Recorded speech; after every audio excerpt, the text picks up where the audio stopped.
बिस्मिल्लाहिर्रहमानिर्रहीम।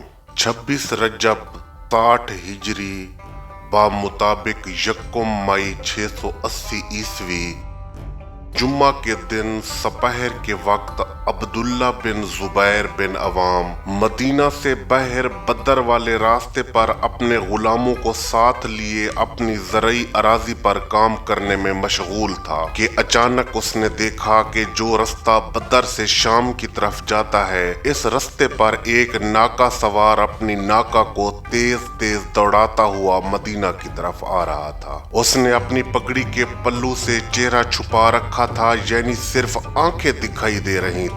अमूमन सफर के दौरान अरब लोग ऐसा ही किया करते थे। इसके अंदाज से ज़ाहिर हो रहा था कि जैसे वो कोई अहम पैगाम लेकर आ रहा हो। अब्दुल्ला बिन जुबैर जल्दी से उस रास्ते पर आकर खड़ा हो गया और आते हुए नाका सवार को हाथ से रुकने का इशारा किया। नाका सवार ने अपनी नाका रोक दी। अब्दुल्ला ने पूछा, भाई कहाँ से आ रहे हो? उसने जवाब दिया कि मैं शाम से आ रहा हूँ। अब्दुल्ला बिन जुबैर ने सवाल किया कि कोई शाम की ताज़ा खबर है? नाका सवार ने जवाब दिया, खबर तो बहुत खास है मगर वो तुम्हें नहीं बताई जा सकती। इसी के साथ ही उसने अपनी नाका को आवाज दी। जिस वक्त वो नकाब पोश नाका सवार चल पड़ा तो अब्दुल्ला बिन जुबैर ने पीछे से आवाज देकर कहा, भाई अपना नाम तो बताते जाओ, तुम्हारा नाम क्या है? इस नाका सवार ने चलती हुई नाका से मुड़कर जवाब दिया कि मेरा नाम अब्दुल्ला बिन अबी अल सराह अल कंदी है। यहाँ एक वजाहत जरूरी है कि शहनशाह अंबिया सल्लल्लाहु अलैहि वसल्लम के दौर से ये दस्तूर था कि तमाम फैसले मस्जिद नबवी में किए जाते थे, यानी बाहसियत दरबार हुकूमत के मस्जिद नबवी को इस्तेमाल किया जाता था। लेकिन मुआविया के दौर हुकूमत में मस्जिद के मुतबादिल दारुल अमारा में दरबार लगाए जाने का रिवाज हो चुका था। जिस वक्त अब्दुल्ला बिन अबी अल सराह अल कंदी दरबार के दरवाजे पर पहुंचा, उस वक्त वलीद बिन अकबा नमाज असर से वापस आ चुका था और आराम करने की तैयारी में था कि इस वक्त हाजिब ने आकर इतला दी कि शाम से मुआविया का कासिद आया है और इज़्ने बाजियाबी चाहता है। उसने फौरन कहा कि उसे अंदर भेज दो। अब्दुल्ला ने आकर वलीद के सामने खत रखा और साथ ही मुआविया की मौत की इतला दी। उसने इन्ना लिल्लाहि व इन्ना इलैहि राजिऊन पढ़ा और इसके बाद खत खोला। काफी देर तक वो खत पढ़ता रहा। खत के आखिर में लिखा था कि इस सारे मामले में मरवान को अपने मशवरे में जरूर शामिल करना।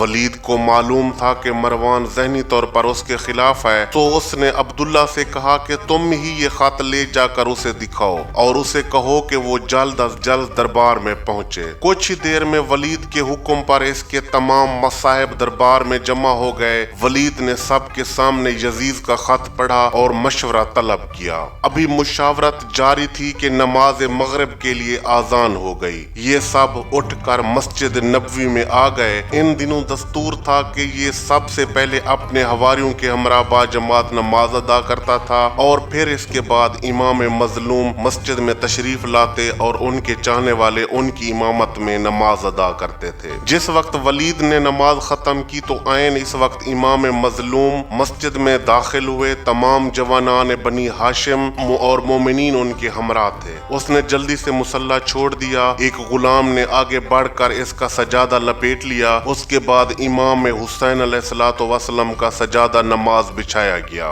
वलीद ने अपने कासिद अब्दुल्ला बिन उमर इब्न उस्मान से कहा कि जब मैं चला जाऊं तो तुम मेरे कासिद की हसीयत से इमाम मजलूम की खिदमत में अर्ज करना कि आज एक बार कसरुल अमारा में तशरीफ ले आए। मुझे उनसे एक जरूरी मशवरा करना है। जिस वक्त इमाम हुसैन अलैहिस्सलातु वस्सलाम नमाज के लिए तशरीफ लाए तो उस वक्त अब्दुल्ला इब्न जुबैर भी मस्जिद के एक गोशे में छुपा हुआ था। उसने इमाम हुसैन अलैहिस्सलातु वस्सलाम के पीछे नमाज अदा की। पहले भी इस बात का जिक्र हो चुका है कि अब्दुल्ला बिन जुबैर बहुत ही चालाक और समझदार आदमी था, क्योंकि मुआविया की बीमारी की खबर पहले ही मदीना पहुंच चुकी थी।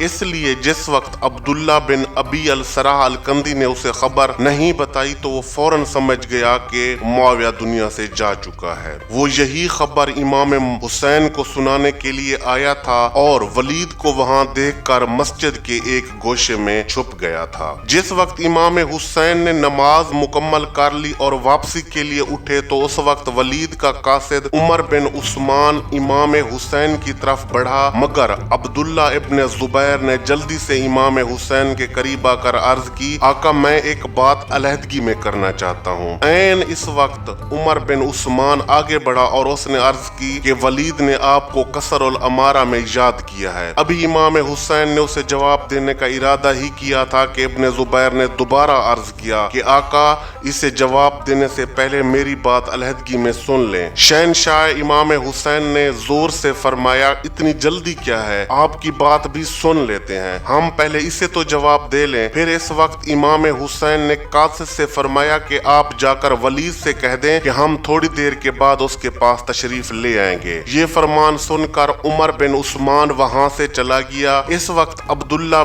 ابن زبیر نے پھر کہا کہ آقا میں کچھ عرض کرنا چاہتا ہوں۔ شہنشاہ حسین نے فرمایا کہ کیا آپ مجھے یہی بتانا چاہتے ہیں کہ معاویہ دنیا سے جا چکا ہے؟ اس نے فوراً عرض کیا، جی آقا عرض تو یہی کرنا تھا۔ تو امام حسین نے جواب دیا، اس کے بارے میں ہمیں بہت پہلے ہی علم تھا۔ عبداللہ بن زبیر نے عرض کیا، آقا اب آپ کا کیا ارادہ ہے؟ شہنشاہ معظم نے فرمایا کہ ہم دربار ولید میں ضرور جائیں گے، اب آپ اپنا ارادہ بتائیں کہ آپ کیا ارادہ ہے؟ اس نے عرض کی کہ یہ رات غنیمت ہے اور فرار کے راستے کھلے ہیں اور میں تمام غیر معروف راستوں سے اچھی طرح واقف ہوں اور فرار کا ارادہ رکھتا ہوں۔ شہنشاہ معظم نے فرمایا، مگر ہم تو دربار میں ضرور جائیں گے۔ جس وقت عمر بن عثمان واپس دربار میں پہنچا تو ولید نے فوراً سوال کیا کہ تمہیں امام حسین علیہ السلام نے کیا جواب دیا ہے؟ ابن عثمان نے کہا کہ امام حسین نے فرمایا ہے کہ تم چلو، ہم تشریف لا رہے ہیں، مگر اس وقت عبداللہ بن زبیر بھی وہیں کھڑا تھا۔ اس وقت مروان نے کہا کہ اب شہنشاہ معظم یعنی حضرت امام حسین بالکل نہیں آئیں گے۔ ولید بن عتبہ نے اسے تنزیہ امیز لہجے میں جواب دیا کہ وہ تمہارے جیسے وعدہ خلاف نہیں ہیں، وہ ضرور تشریف لائیں گے۔ اس زمانے میں بعد از نماز عشاء دربار نہیں لگتا تھا، اس لیے بعد از نماز عشاء دربار میں طلبی خلاف معمول تھی۔ نماز عشاء سے فارغ ہو کر جس وقت شہنشاہ معظم حضرت امام حسین علیہ السلام حرم سرا میں واپس پہنچے تو انہوں نے تمام اہل خانہ کو صورتحال سے آگاہ فرمایا کہ ہمیں دربار میں بلایا جا رہا ہے اور وجوہات یہ ہیں۔ اس وقت تمام مستورات نے عرض کیا کہ آپ کا اس وقت دربار میں جانا خلاف مصلحت ہے، بہتر ہے کہ آپ اس وقت وہاں نہ جائیں۔ مگر امام حسین علیہ السلام نے جواب دیا کہ ہم ہر بات سے آشنا ہیں، یہ ہمارا کچھ بھی نہیں بگاڑ سکتے، اور یہ بھی کہ ہم وعدہ کر چکے ہیں، لہٰذا اسے پورا کرنا بھی ضروری ہے۔ جناب اون و محمد کی پاک والدہ اپنے پاک بھائی کے قریب آئیں، ریش عطر کو بوسہ دیا اور فرمایا، گھبرانے یا پریشان ہونے کی بالکل ضرورت نہیں ہے، ہم ہر حال میں آپ کے ساتھ ہیں۔ ہم نے تو یہی سمجھا تھا کہ ابھی سفر کے موسم بہت دور ہیں،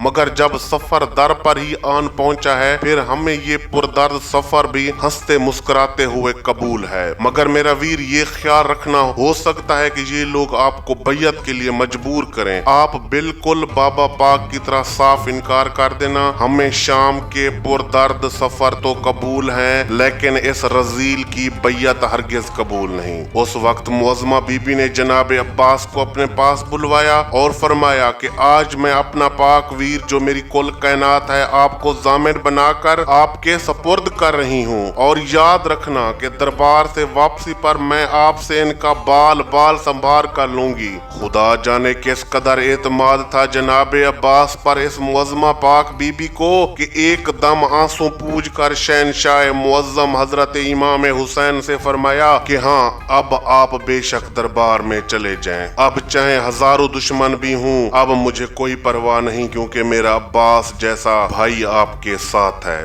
اور اس کے ہوتے ہوئے کوئی ہاتھ تو دور कोई नजर बद भी आप तक नहीं पहुंच पाएगी। उस वक्त 30 जवानान बनी हाशिम के जुमरे में शहनशाह हजरत इमाम हुसैन दरबार वलीद की तरफ रवाना हुए। रास्ते में उन्होंने शहनशाह वफा गाजी अब्बास और दीगर जवानों से फरमाया कि आप लोगों ने दरबार के अंदर हमारे साथ नहीं जाना, बल्कि बाहर ही रुकना है। अगर कोई बात हुई तो हम नारा तकबीर बुलंद करेंगे, फिर आप लोग अंदर आ जाना। जिस वक्त हजरत इमाम हुसैन दरबार वलीद में दाखिल हुए, उस वक्त मरवान ने उठकर आहिस्तगी से दरवाजे की कुंडी अंदर से बंद कर दी। जिस वक्त दरवाजे की कुंडी अंदर से बंद होने की आवाज आई तो सबसे पहले शहजादा अली अकबर की आंखों में आंसू आ गए। शिद्दत जज्बात से आवाज रुंध गई। उन्होंने गंभीर आवाज में शहनशाह वफा गाजी अब्बास से अर्ज किया, चचा जान दरवाजा सो अंदर से बंद हो गया है। शहनशाह गाजी अब्बास ने मुस्कुराते हुए फरमाया, मेरे बेटे घबराने की जरूरत नहीं है, ये दरवाजा खैबर के दरवाजे से ज्यादा मजबूत नहीं है और आपका गुलाम भी ऐन कुव्वत अमीर अल मोमिनीन है। ये दरवाजा बंद होते हुए तो शायद कुछ देर लगी होगी, इसके उखाड़ने में इतनी देर नहीं लगेगी। हजरत इमाम हुसैन दरबार में पहुंचे तो वलीद ताजीमन उठ खड़ा हो गया और शाही तख्त के साथ वाली कुर्सी पेश की और इसके बाद इसने शहनशाह हजरत इमाम हुसैन को मुआविया की मौत की खबर सुनाई। इसके बाद वलीद ने यजीद मलऊन का मुद्दा पेश किया कि वो बैयत चाहता है। शहनशाह मुअज्जम ने फरमाया, आज अगर हमने अपना फैसला तन्हाई में सुना दिया तो शायद आप लोगों को इस पर कोई खास खुशी ना हो या आप इसे काफी ना समझे, और हमें पता है कि आप हमारी इस पोशीदा बात पर कनात भी नहीं कर पाएंगे, इसलिए हम अपना फैसला कल तमाम अहले मदीना के सामने सुनाएंगे। वलीद ने अर्ज किया, आप बजा फरमा रहे हैं, मैंने आप तक हाकिम शाम का पैगाम पहुंचाना था, वो पहुंचा दिया। अब अगर आप वापस तशरीफ लेना चाहते हैं तो बिस्मिल्लाह बेशक तशरीफ ले जाएं। हजरत इमाम हुसैन दरबार के खारजी रास्ते की तरफ रवाना हुए। जैसे ही दरवाजे के करीब पहुंचे तो मरवान ने सरगोशी के अंदाज में वलीद से कहा कि इन्हें यहीं माबूस कर लो। शहनशाह हजरत इमाम हुसैन फौरन वापस पलटे, उनके करीब आए और इंतहाई जलाल के आलम में फरमाया, ओ जरका के बेटे, क्या तुम और तुम्हारा ये बाप हमें शहीद कर सकता है? ये इशारा वलीद की तरफ था। फिर आपने फरमाया, यजीद मलून फासिक व फाजिर है, जानी है, शराबी है, हमारे लिए ये कैसे जायज है, क्योंकि हम तो शहनशाह अंबिया हजरत मोहम्मद मुस्तफा सल्लल्लाहु अलैहि वसल्लम के बकिया हैं और हम पर तो किसी गैर की इत्तबा करना ही हराम है। हजरत इमाम हुसैन ने ये फिक्र जरा बुलंद आवाज में अदा फरमाए, मगर नारा तकबीर बुलंद नहीं फरमाया। जो ही ये आवाज बहर खड़े हाशमी जवानों के कानों तक पहुंची, उस वक्त हजरत अब्बास ने